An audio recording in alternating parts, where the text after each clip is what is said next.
विद्यार्थी मित्रांनो, सह्याद्री ट्युटोरियल्स मध्ये तुमचं स्वागत आहे. फिजिक्स न्यूमेरिकल्सला घाबरायचं नाही. आजपासून तुम्ही घाबरणार नाही. तुम्हाला फिजिक्स न्यूमेरिकल जमणारच, लक्षात घ्या. येणारच. पण फिजिक्ससाठी इम्पोर्टंट काय? फॉर्म्युलेज आहेत. आता मी तुम्हाला एकदम सिंपल फॉर्म्युला विचारतोय. मला आज जो फॉर्म्युला लागणार आहे तो आहे ओहम्स लॉ.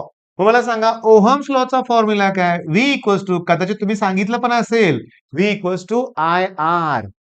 पण समजा मी असं लिहिलं, output voltage equals to output current, output resistance. ठीक आहे. पण आउटपुट रेझिस्टन्सलाच ना, लक्षात घ्या, आउटपुट रेझिस्टन्सलाच ना आपण लोड रेझिस्टर म्हणतो. काय म्हणतो? Load resistor. लक्षात घ्या, मी प्रत्येक पॉइंट व्यवस्थित एक्सप्लेन करणार आहे. पण समजा मी इनपुट व्होल्टेज घेतलं, ओके, तर मला इनपुट करंट घ्यावं लागेल. त्याला मी बेस करंट म्हणणार आहे. सगळे एक्सप्लेन करणार आहे बरं का, सगळे फॉर्म्युले एक्सप्लेन करणार आहे. थोडंसं लक्ष द्या. आणि इथं मात्र लिहिणार आहे मी इनपुट रेझिस्टन्स. घेऊया दोघांचा ratio.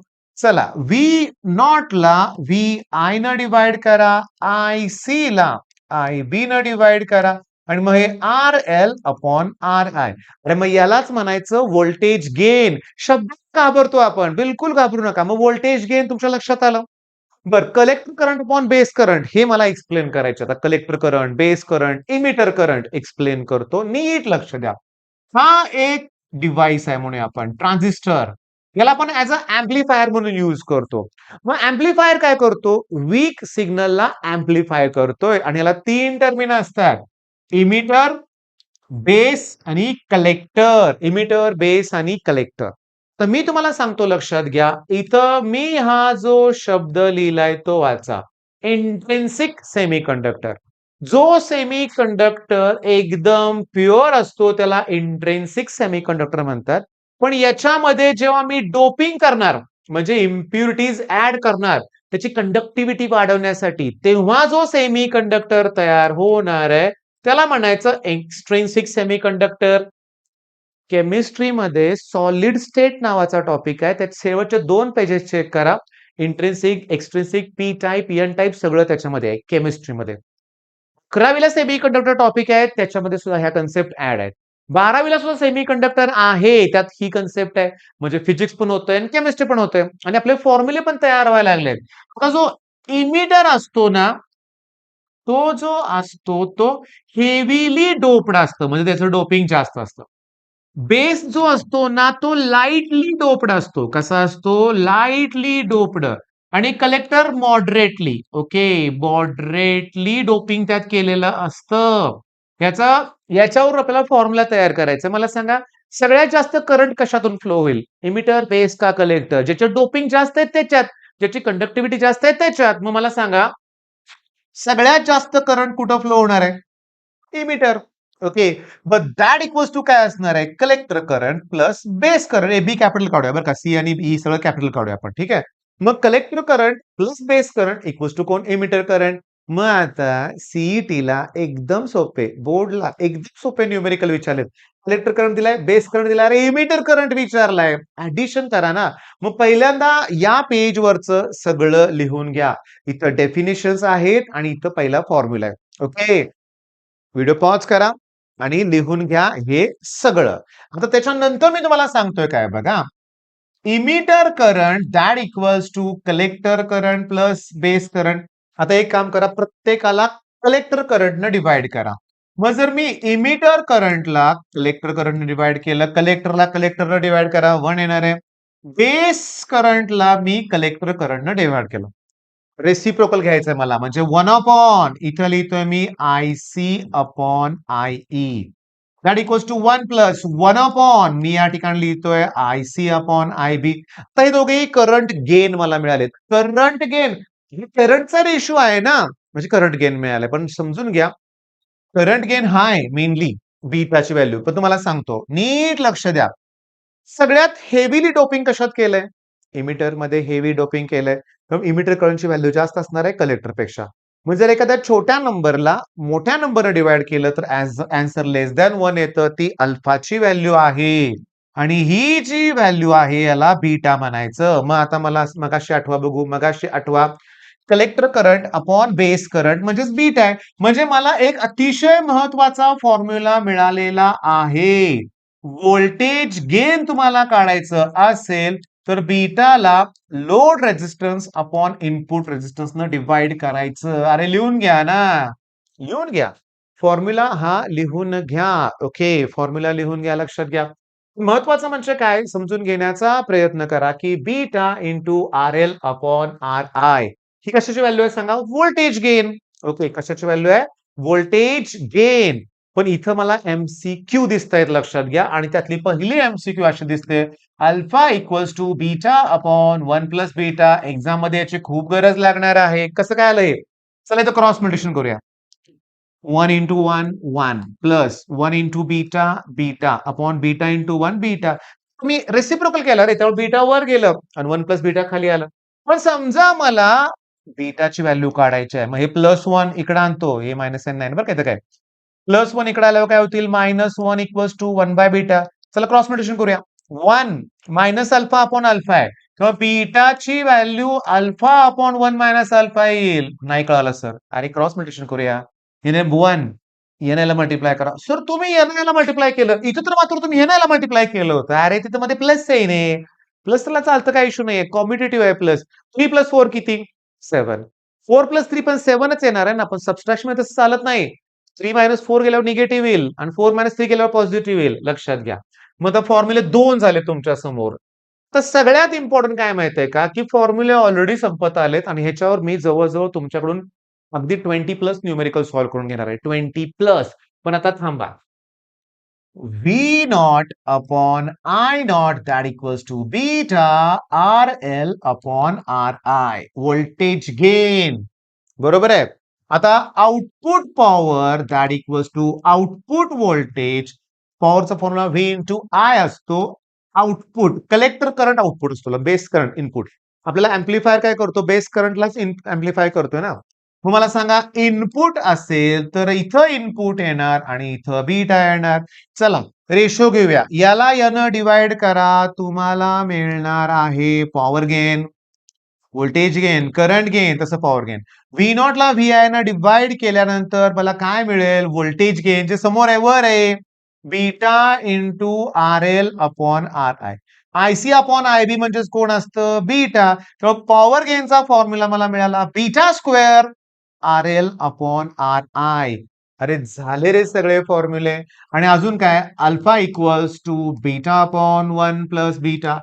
Beta equals to alpha upon 1 minus alpha. पण थांबा ना, सीईटीचा प्रश्न घ्यायचा राहिलाच की अजून. इकडे बघा.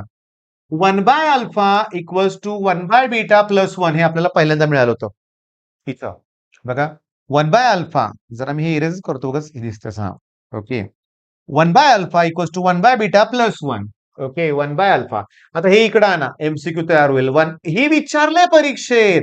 हे विचारलंय 1 बाय अल्फा मायनस 1 बाय बीटाची व्हॅल्यू किती? तर 1. हे सुद्धा विचारलंय बीटा मायनस अल्फा यांचा प्रोडक्ट. याची व्हॅल्यू सुद्धा काय येणार आहे? 1. म्हणजे हा सीईटीतला प्रश्न आहे, हा सीईटीतला प्रश्न आहे. याचे सगळे मला फॉर्म्युले तेच लागणार आहेत. मग मला सांगा, हे फॉर्म्युले कराल तर जमणार आहे. काही अवघड नाही. आपण ओहम्स लॉ वापरलाय. मला काय म्हणायचं आहे, की हा जो 8 ते 9, 10 मिनिटं तुम्ही हा व्हिडिओ बघितलाय. तुम्ही 5 मिनिटं शांतपणे थांबा. नेक्स्ट स्लाइडला मी लगेच न्यूमेरिकल्स घेतलेत. पटापट सॉल्व्ह होतील सगळे. व्यवस्थित सॉल्व्ह होतील. तुम्ही माझ्यावर सॉल्व्ह करा. व्हिडिओ पॉज करा, इथे लक्षात घ्या. सॉल्व्ह करा. पण त्याच्या अगोदर शांतपणे हे फॉर्म्युले 2 वेळा रिवाइज करा.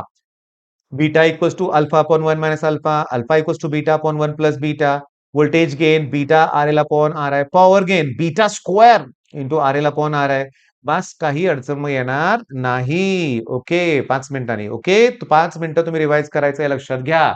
ओके, आता रेकॉर्डेड लेक्चर आहे. मी असं इमॅजिन करेन की तुम्ही केलंय आणि मी आता मग न्यूमेरिकल स्टार्ट करतोय. न्यूमेरिकल अगदी व्यवस्थित. जो करंट गेन दिलाय तो 65 दिलाय, तो बीटाच आहे. याचं कारण काय?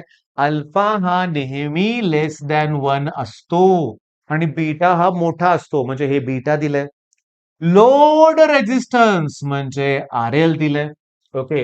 इनपुट रेझिस्टन्स म्हणजे आर आय आणि विचारलाय व्होल्टेज गेन. मग माझ्याकडं व्होल्टेज गेनचा फॉर्म्युला आहे beta into R L upon R I. सगळा खेळ फॉर्म्युलाच आहे. कुठे आहे व्होल्टेज गेन? इथं फॉर्म्युला, लक्षात घ्या. मग व्हॅल्यू पुट करा. बीटा किती आहे सांगा? 65.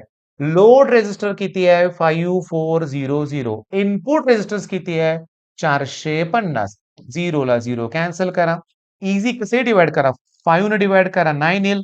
5 न डिवाइड करा 13 येईल. 9 न 78 आणि हा एक झिरो आहे की इथं. म्हणजे मला आन्सर मिळणार आहे 780. ऑप्शन सी करेक्ट आहे. मग आता इथून पुढं मी जे न्यूमेरिकल घेणार आहे खूप न्यूमेरिकल घेणार आहे 20-25 होतील न्यूमेरिकल. तर हे जे न्यूमेरिकल आहेत ना पहिल्यांदा तुम्ही व्हिडिओ पॉज करायचा स्वतःहून ट्राय करायचं नाही तर माझं एक्सप्लेनेशन बघायचं ओके. मग चला पहिलं न्यूमेरिकल क्लिअर झालंय. व्हिडिओ पॉज करा. नको मी सोडवून देतो थोडीशी वेगळ्या कन्सेप्ट न्यूमेरिकल घेतलंय ऐका.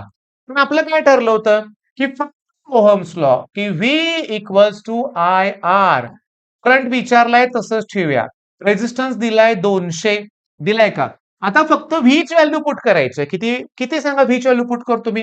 सांगा लवकर व्हीच व्हॅल्यू आहे 4.3. ही कशी आली 5 दिले अरे नाही हा डायोड आहे ना.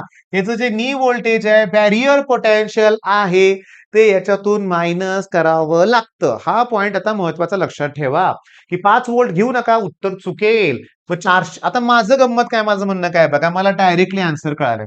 आता या दोन इकडे डिवाइड करायचंय. आता समजा इमॅजिन करा की 4.3 मी तसंच ठेवतोय 200 मी तसंच ठेवतोय. हा करंट मला मिळणार आहे अँपियर मध्ये पण ऑप्शन सगळे मिली अँपियर आहे. अँपियरचं मिली अँपियर करण्यासाठी 1000 न मल्टिप्लाय केलं पाहिजे. मला 1000 न मल्टिप्लाय एवढं येणार. ओके किती येणार आहे ब्राऊन एवढंच येणार आहे 4.3 होतं ना. ओके बर ठीक आहे लक्ष द्या. या 2 झिरोला हे 2 झिरो कॅन्सल करा 43 ला 2 डिवाइड करा ना मी तुम्हाला सांगतो तेच उत्तर येणार आहे बघा ना. तेच उत्तर येणार आहे.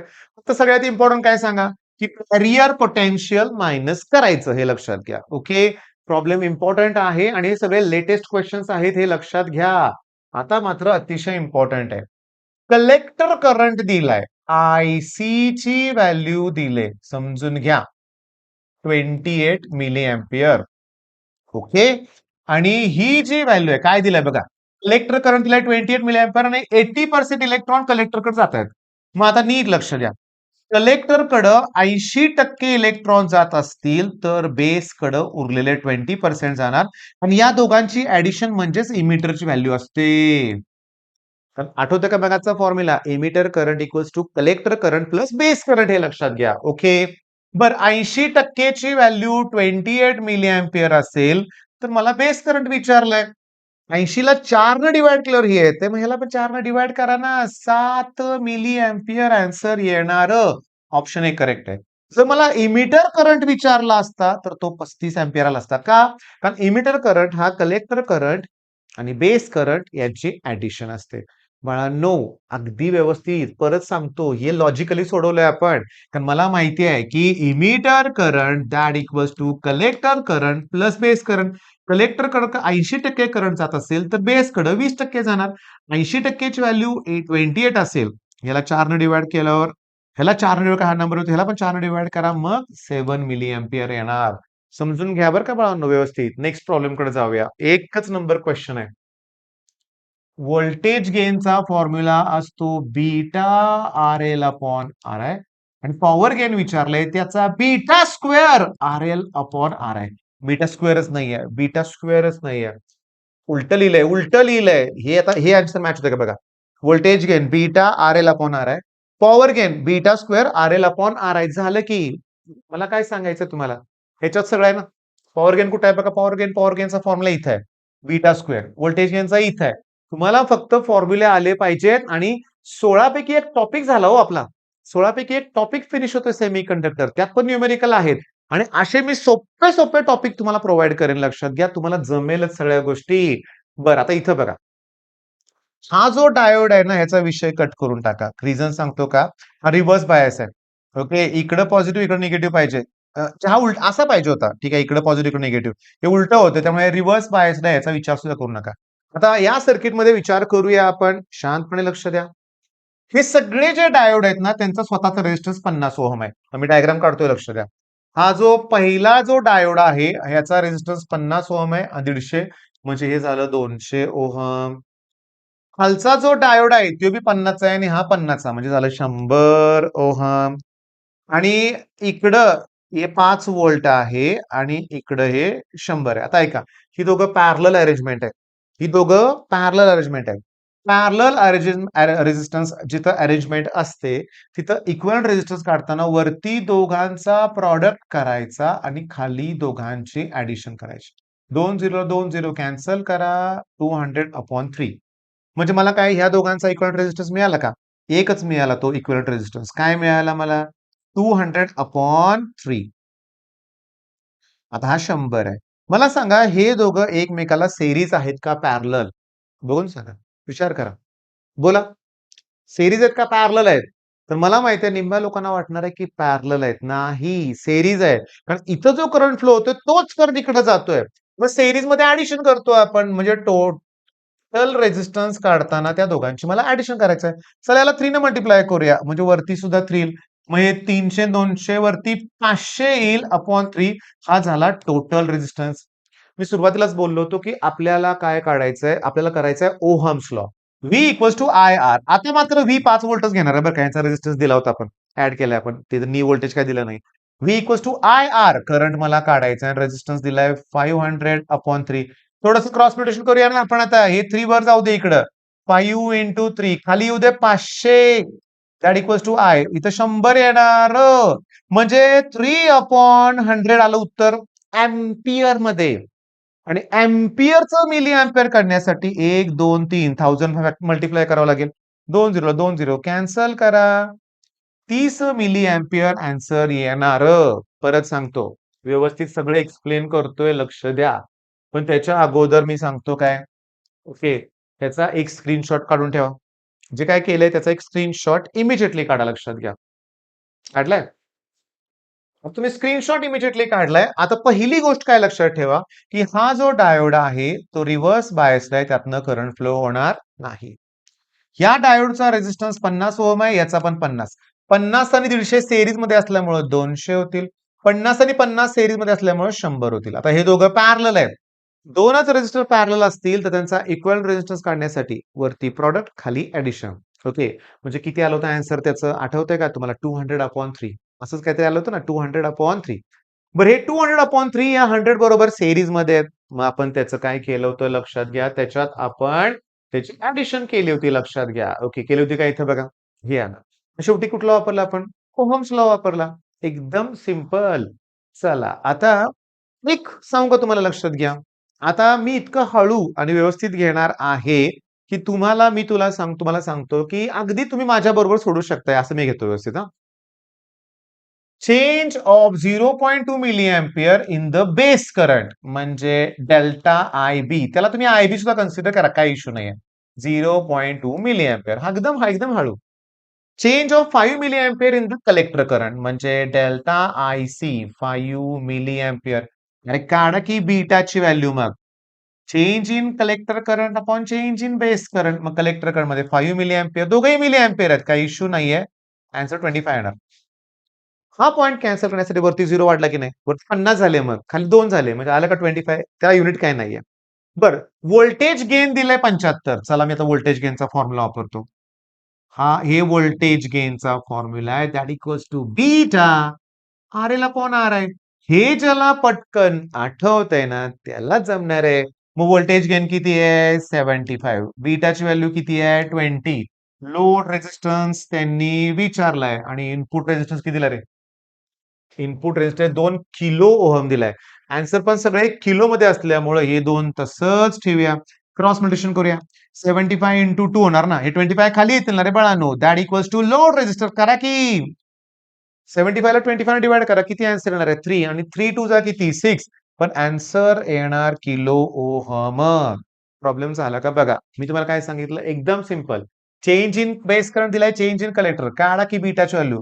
पण समजा मला बीटावरून अल्फा काढायचा तर अल्फाचा फॉर्म्युला काय? Beta upon 1 plus beta. 25/26. मग आता शॉर्टकट काय? बीटाची व्हॅल्यू समजा 90 असेल तर अल्फा 90/91 येणार. बीटाची व्हॅल्यू समजा 53 असेल तर अल्फा 53/54. एक न वाढणार डिनॉमिनेटर हे लक्षात ठेवा. ओके. डन बघा फॉर्म्युला झाला का? न्यूमेरिकल तुमच्या लक्षात येतात का बघा? येत असेल तर व्हिडिओला लाईक पण करा. तुमच्या मित्रांबरोबर शेअर पण करा. फिजिक्सला घाबरायचं नाही. मी तुम्हाला सांगतो derivation series definition series, derivation series असं युट्यूबवर पण आपण प्रोव्हाइड करतोय भरपूर. आता इथं बघूया आपण. Diagram shown the resistance between point A and B is R1. Okay. When diode is forward biased. बर. म्हणजे R1 ची व्हॅल्यू मला मिळाली की रे दणक्यात 15 ओहम. कशी सांगू का? हा डायोड फॉरवर्ड बायस्ड आहे. माझा करंट फ्लो होतोय. वरचा 30 आणि खालचा 30 आहे. किती रेझिस्टन्स आहेत? 2. मी तुम्हाला मागाशी शिकवलंय. 2 रेझिस्टर जर पॅरलल मध्ये असतील तर वरती दोघांचा प्रॉडक्ट, खाली खाली दोघांची ऍडिशन. मग वरती 30 गुणिले 30 करण्यापेक्षा 30 गुणिले 30 तसंच ठेवा. खाली 60 करा. मग 32 आलं का? 15 आलं का? 15 मी अगोदर सांगितलं होतं. मी करंट इलेक्ट्रिसिटी शिकवताना तुम्हाला शॉर्टकट पण दिलाय. जेव्हा 2 रेझिस्टर इक्वल पॅरलल मध्ये असतील तर इक्विव्हॅलंट रेझिस्टन्स येणार आहे डिवाइड बाय 2. जेव्हा 3 असतील, चला शॉर्टकट कर बघा रे आता. हा रेझिस्टर, हा रेझिस्टर, हा रेझिस्टर, हा रेझिस्टर समजून घ्या. हे रेझिस्टर हे सगळे पॅरलल आहेत आणि सगळे इक्वल आहेत. आर आर आर किती आहेत? 5 आहेत. मग यांचा इक्विव्हॅलंट रेझिस्टन्स R/5 येणार. होय. कारण 1/R 1/R 5 वेळा केलं की 5/R येणार. रेसिप्रोकल झालं की R/5. मग 2च रेझिस्टर असेल तर R/2 येणार. मग 30/2 15 आलं. पण त्यांनी काय म्हणलंय? R2 केव्हा? जेव्हा रिव्हर्स बायस असेल. ओके, ऐका ना. हा डायोड जर रिव्हर्स बायस इकडे करंट फ्लो होणार आहे. सर्किट होणारच नाही. त्यामुळे सर्किटमध्ये फक्त 30 ओहम राहणार, ज्यातनं करंट फ्लो होतोय. वरती होणारच नाही. मग दोघांचा जर रेशो घेतला R1/R2 त्याचा येणार आहे 1/2. आन्सर करेक्ट आहे. मग काय शिकलो आपण? की रिव्हर्स बायस मध्ये करंट फ्लो होत नाही. Forward biased. अजून काय शिकलो आपण? रेझिस्टर पॅरल असतील तर वरती दोघांचा प्रॉडक्ट, खाली दोघांची ऍडिशन. पण तेच 2 रेझिस्टर जर इक्वल व्हॅल्यूचे असतील तर सरळ सरळ हाफ करायचे. ओके, करूया ना. बघा ना. वरती 4 ओहम आहे, खाली 4 ओहम आहे. आन्सर 2 येणार आहे. पण बघा ना, वरती दोघांचा प्रॉडक्ट आणि खाली दोघांची ऍडिशन. वरती 16 येणार, खाली 8. आलं का 2? आलं ना. वेळ वाचवायचा आहे. नेक्स्ट क्वेश्चन आता same to same, same to same. 15 एप्रिलचा आहे हा क्वेश्चन आणि मगाचा 16 एप्रिलचा होता. 6 किलो व्होल्ट आहे आणि हे पण बघा same to same 2 kilo 75 5 milliampere. Value सुद्धा चेंज होत नाहीत, ऑप्शन सुद्धा चेंज होत नाही. तर चला इकडे बघूया. अल्फाची व्हॅल्यू 0.9 आहे. मग बीटाची व्हॅल्यू ओहो अल्फा अपॉन काय रे होतं? 1 मायनस अल्फा होता का बघा. बघा बघू आठवा. अल्फाचा फॉर्म्युला काय होता? Beta upon 1 plus beta. मग बीटाचा फॉर्म्युला काय? अल्फा. अल्फाची व्हॅल्यू किती आहे? 0.9. 1 मायनस 0.9 म्हणजे खाली 0.1 म्हणजे 9 आलं बीटाची व्हॅल्यू. बरोबर आहे. काय विचारलंय त्यांनी? चेंज ऑफ एवढा कशात दिलाय तो? बेस करंट म्हणजे डेल्टा आय बी ची व्हॅल्यू 0.4 मिली अँपिअर. विचारलंय काय? Change in collector current. चला बीटाचा फॉर्म्युला वापरा. बीटा म्हणजे change in collector current upon change in base current. IC upon IB ना. आणि आयसी अपॉन आयई केलं तर ती अल्फाची व्हॅल्यू असते. मग चला व्हॅल्यू पुट करूया. बीटाची व्हॅल्यू 9 आहे. आयसी ची व्हॅल्यू मला काढायची आहे. चेंज इन कलेक्टर करंट हे दिलंय 0.9. क्रॉस मल्टिप्लिकेशन करा. 3.6 मिली अँपिअर येईल. गडबडीत 36 कडे घाई करू नका. प्रॉब्लेम क्लिअरली समजतोय का बघा. व्यवस्थित लक्ष देऊन करा. ओके. एकदम सोपं आहे. मग आता नेक्स्ट क्वेश्चन बघूया आपण.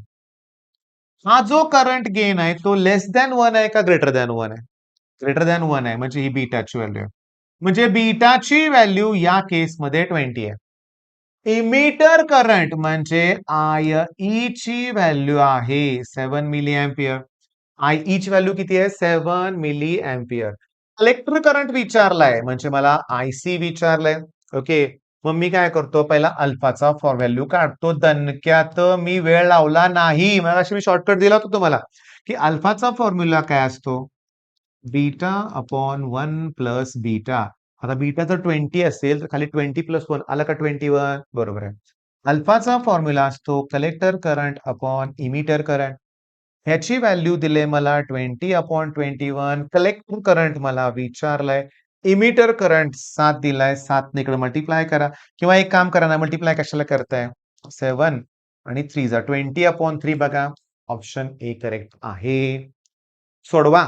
सोडवा. व्यवस्थित सोडवा. लक्षात घ्या. अगदी व्यवस्थित सोडवा. सगळा खेळ फॉर्म्युलाचा आहे. Alpha, beta, collector gain, voltage gain, power gain आणि सगळे प्रॉब्लेम इझीच आहेत. सोडवा.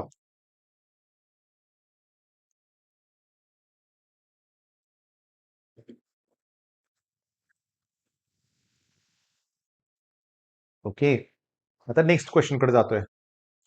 अरे करंट गेन विचारलाय.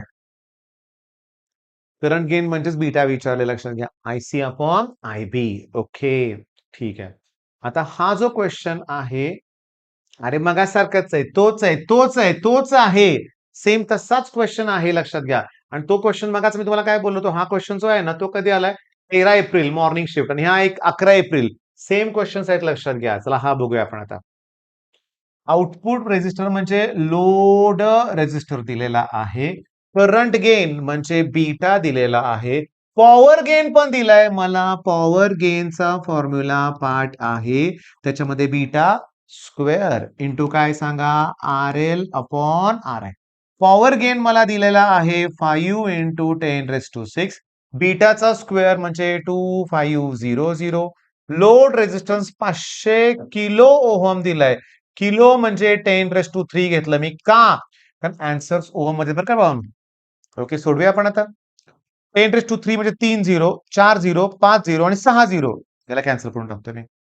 मग माझ्याकडे काय उरलंय बघा, की आर आय इक्वल्स टू, इथे एक झिरो शिल्लक आहे, इथं 5 आहे. हे कॅन्सल केलंय बरं का आपण. 3, 4, 5, 6 याला कॅन्सल केलंय. डिवाइड बाय 5, 5 ला 5 कॅन्सल होईल आणि आन्सर 250 येते का बघा बघू. हो, 5 ला 5 काय होते सांगा? कॅन्सल, आणि 250 आन्सर. मग आता पॉवर गेनचा फॉर्म्युला लक्षात आला का? काय फॉर्म्युला सांगा? Beta square into R L upon R I. चला आता तुम्हाला सांगतो. मग अशी एक प्रश्न घेतला होता बघा, फॉरवर्ड रिव्हर्सच्या बाबतीत सांगतो. इकडचं पोटेन्शियल जास्त असेल आणि इकडचं कमी असेल तर तो फॉरवर्ड बायस, आणि मला वाटतं हेच उत्तर फॉरवर्ड बायस आहे. इकडं कमी आहे आणि इकडं जास्त आहे, नाही चालणार. इकडं कमी आहे, इकडं जास्त आहे, नाही चालणार. इकडं कमी आहे आणि इकडं जास्त आहे, नाही चालणार.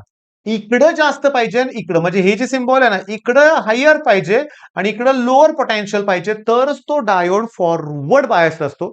हा प्रश्न जेई मध्ये पण बऱ्याच वेळा आला. Which of the following diode conducts current, असा प्रश्न असतो, लक्षात घ्या. Next question. शॉर्ट मगाशी दिले दिले दिले फॉर्म्युला लिस्ट काढा. Beta minus alpha upon alpha बीटाची व्हॅल्यू 1 असते. Okay. 1 by alpha minus 1 by बीटाची व्हॅल्यू 1 असते. लेटेस्टच प्रश्न आहे. तर फॉर्म्युला लिस्ट मध्ये बघा, हा क्वेश्चन आहे. प्रश्न संपत आलेत आता. इनपुट रेजिस्टन्स म्हणजे आर आय दिले. करंट गेन म्हणजे बीटा दिलेला आहे. इनपुट व्होल्टेज म्हणजे व्ही आय दिलंय आणि आउटपुट व्होल्टेज विचारलेलं आहे. लोड रेजिस्टन्स म्हणजे आर एल दिलंय. आठवा, व्होल्टेज गेनचा फॉर्म्युला आठवा. V not V I that equals to beta into R L upon R I. Value put करूया. व्ही नॉट ची व्हॅल्यू विचारलेली आहे. इनपुट व्होल्टेज 6 मिली व्होल्ट दिलं. ऐका ना, मी काय करतो बघा. मिली म्हणून 1000 फॅक्टर वर घेतो बरं का. मिली व्होल्टचं व्होल्ट केलं पाहिजे ना, ऑप्शन सगळे व्होल्ट मध्ये आहेत. बीटाची व्हॅल्यू 70 आहे. लोड रेझिस्टन्स किती आहे? 9 किलो ओहम आहे. आणि इनपुट आहे 1.8 च्या ऐवजी 18 लिहितो. 1.8 च्या ऐवजी 18 लिहितो. वर एक झिरो देऊन टाकतो. चला आता एक सॉल्व्ह करूया आपण. या 2 झिरोला हे 2 झिरो मी कॅन्सल करतोय. ओके. अजून काय करायला केलं पाहिजे मला तुम्हाला सांगतो, लक्षात घ्या. इथं 70 दिसतंय मला, असू दे. 6 1 जा आणि 6 3 जा. 3 1 जा, 3 3 जा. 7 त्रिक 21 दिसतंय. 21 दिसते, मग 2.1 का म्हणतोय मी? कारण हा जो 10 आहे ते अपॉन होणार ना आणखीन. आता मी तुम्हाला सांगतोय, लयच मी किचकट किचकट किचकट करून टाकला, लक्षात घ्या. तुम्हाला परत व्हॅल्यू पुट करून दाखवतो, लक्ष द्या. आउटपुट व्होल्टेज आपल्याला विचारलंय. इनपुट व्होल्टेज 6 मिली व्होल्ट दिलंय. मिली म्हणजे 10⁻³ फॅक्टर सुद्धा घेता येतो. बीटाची व्हॅल्यू 70 दिले. लोड रेझिस्टन्स 9 किलो ओहम दिलाय आणि हा 1.8. सरळ तुम्ही वाटल्यास क्रॉस मल्टिप्लिकेशन करा. म्हणजे काही किचकट तुम्हाला पण व्हायचं नाही. 70 इंटू 9 इंटू 1000, हे पुन्हा 1000 तसंच होणार, लक्षात घ्या. थांबा थांबा, 1000 खाली जाणार. ओके, मी पुन्हा कॉम्प्लीट करायला लागलो काय? ठीक आहे. 70 इंटू 9, चला इथं लिहितो मी. 6 इंटू 10⁻³ पण -3 खाली गेल्यावर +3 होणार आहेत, लक्षात घ्या. Okay, divide by 1.8. हे सॉल्व्ह करा तुमच्या मेथडनं. आन्सर तर किती येणार सांगा? 2.1. ओके, कुठे 200 पण दिलेलं नाहीये. मग चला शेवटचा प्रॉब्लेम हा आहे बघा. जमतोय का? करंट गेन म्हणजे कुणाची व्हॅल्यू दिली इथं?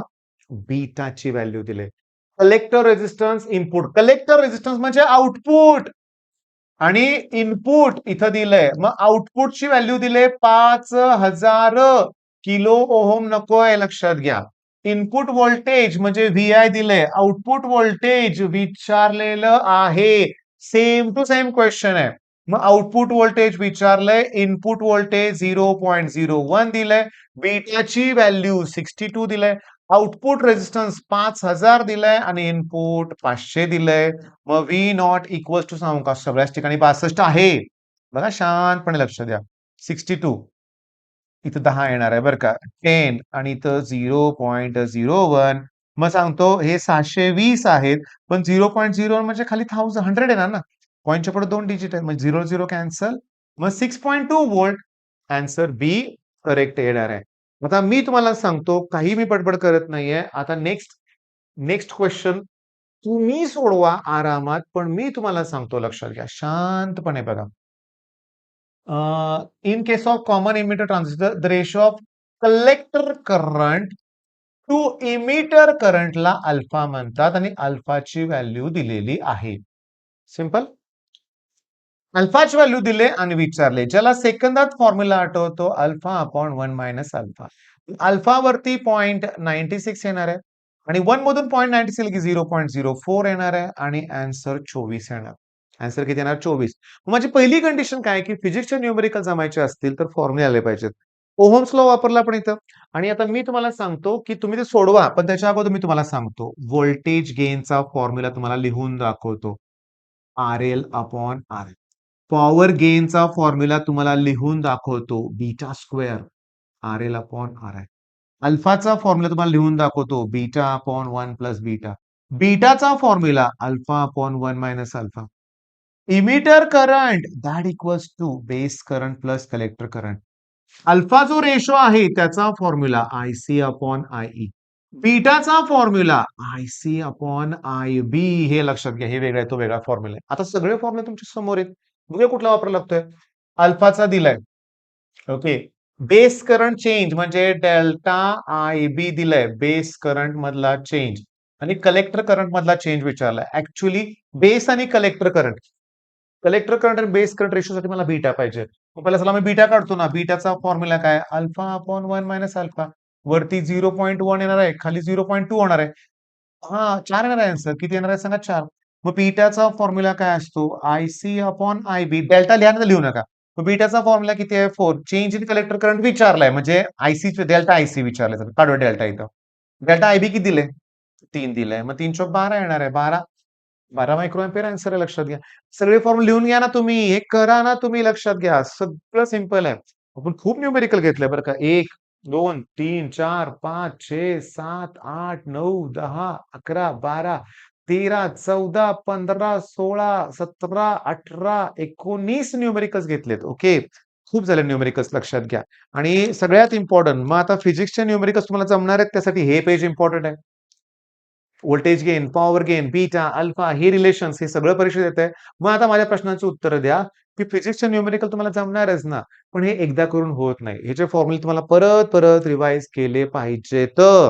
बरं, आता जर सेमी कंडक्टर टॉपिक करायचा असेल, बघा टॉपिक सेमी कंडक्टर करायचा असेल, तर तुम्ही सुरुवात करा डेफिनेशन पासून. बोर्डसाठी म्हणायला लागलोय बरं का मी, लक्षात घ्या.